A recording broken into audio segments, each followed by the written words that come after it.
Hi friends, అందరికీ బతుకమ్మ శుభాకాంక్షలు. మా ఇంటి బతుకమ్మ సోమవారం బతుకమ్మ, మా ఇంటి బతుకమ్మ. చూడండి ఎలా ఉంది. నేను ఇలా వేర్చాను, లో కాస్ట్తో, ఎలాంటి రంగులు లేకుండా ప్రకృతిలో ఉన్నటువంటి పూలను సేకరించి పేర్చాను. కింద గుమ్మడాకులు వేశాను, ఆ తర్వాత గుమ్మడి పూలు, ఆ తర్వాత తంగేడు పూలు, ఆ తర్వాత మందార పూలు, ఆ తర్వాత చేమంతి, మళ్ళీ మధ్యలో చిన్న గుమ్మడి పూలు పెట్టాను. ఫ్రెండ్స్ చూడండి, ఇవి నా చెట్లు. బాగుందా? అయితే ఇప్పుడు కొన్ని యక్ష ప్రశ్నలు జవాబులు అంటారు చూడండి, అలాంటి వాటి గురించి తెలుసుకుంటాం. ఏంటంటే, ధర్మరాజును పరీక్షించుటకట యమధర్మరాజట యక్షుడు రూపంలో ఉండి 72 చిక్కు ప్రశ్నలు వేయగా ధర్మరాజు ఇచ్చిన జవాబులట. ఏమిచ్చాడో చూడు. అందులో కొన్ని తెలుసుకుందాం ఈరోజు కొన్ని తెలుసుకుందాం. సూర్యుని ఉదయింపజేసేవారెవరు అని అడిగినట్టు. అయితే బ్రహ్మం అని. సూర్యుని చుట్టూ తిరుగువారెవరు? దేవతలు. సూర్యుడిని అస్తమింపజేయినది ఏది అంటే ధర్మం. సూర్యుడు దేని ఆధారంగా నిలిచి ఉన్నాడు అంటే సత్యం ఆధారంగా నిలిచి ఉన్నాడు. మానవుడు దేని వల్ల శ్రోతియుడగును అంటే వేదం వల్ల అన్నట. మానవుడు దేని వలన మహత్తును పొందును అంటే తపస్సు వల్ల. మానవుడికి సహాయపడినది ఏది అంటే ధైర్యం. చూడండి, మానవునికి సహాయపడినది ఏంటి ఎల్ల కాలంలో కూడా? ధైర్యం. మానవుడు దేని వలన బుద్ధిమంతుడగును అంటే పెద్దలను సేవించుట వలన. అంటే తల్లిదండ్రులను, సంఘంలో ఉన్నటువంటి పెద్దవాళ్లకు గౌరవ మర్యాదలు ఇవ్వడం వల్ల తను బుద్ధిమంతుడు అవునట. ఎందుకంటే వాళ్ళని సేవించే విధానమే వీళ్ళకు తెలియకపోతే ఎలా ఉంటుంది కదా. మానవుడు మానవత్వం ఎట్లు పొందును అంటే అధ్యయనం వలన పొందును. అధ్యయనం అంటే నేర్చుకోవడం వల్ల, చదవడం వల్ల, తెలియని విషయాలను తెలుసుకోవడం, పుస్తక పఠనం చేయడం వల్ల అని అంటున్నాడు.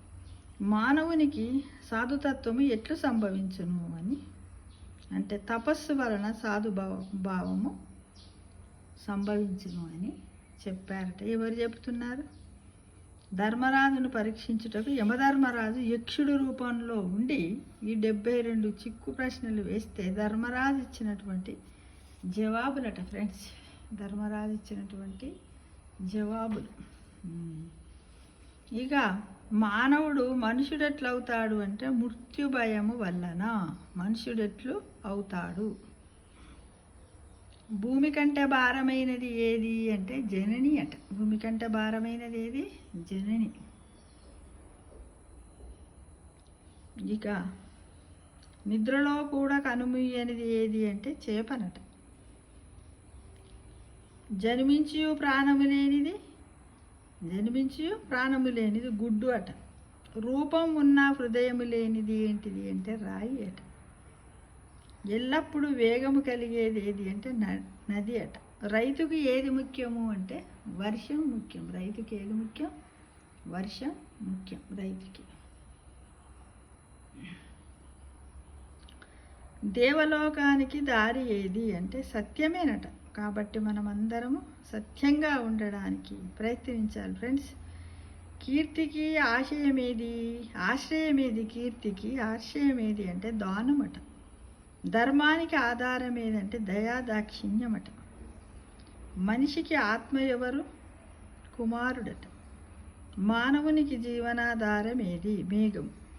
రైతుకి ఏది ముఖ్యమంటే వర్షం అని చెప్పాము. మానవునికి జీవనాధారం ఏది అంటే మేఘం, అంటే నీళ్లు లేని మనము బ్రతకలేము కదా. మనిషి దేని వలన సంతోషించును అంటే దానం వల్ల. లాభాల్లో గొప్పది ఏది అంటే ఆరోగ్యం. సుఖాల్లో గొప్పది ఏది అంటే సంతోషం. ధర్మాల్లో ఉత్తమమైనది ఏది అంటే అహింస. దేనిని నిగ్రహిస్తే సంతోషము కలుగుతుంది అంటే మనస్సు. ఎవరితో సంధి చెడిపోదు? సజ్జనులతో.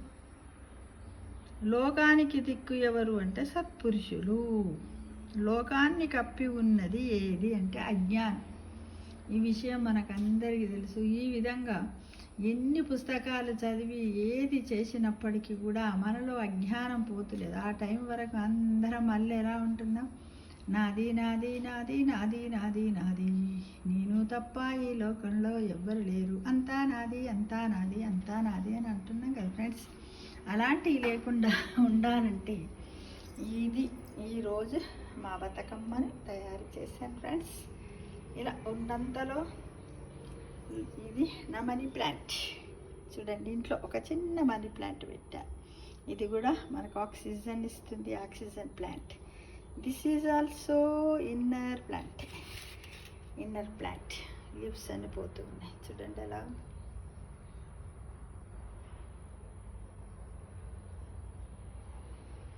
ఇది ఫ్లవర్స్.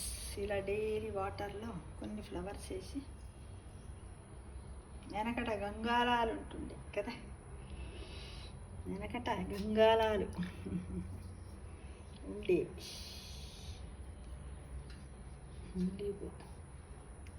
ఇది ఈరోజు మా ఇంటి బతుకమ్మ చూడండి. బాగుందా? బాగుంటే ఒక లైక్ చేయండి, షేర్ చేయండి, సబ్స్క్రైబ్ చేయండి. అందరికీ మరొకసారి బతుకమ్మ పండుగ లేదు తెలంగాణ ఆడబిడ్డ బతుకమ్మ పండుగ శుభాకాంక్షలు. తెలంగాణ ఆడబిడ్డల బతుకమ్మ శుభాకాంక్షలు టు ఎవ్రీవన్.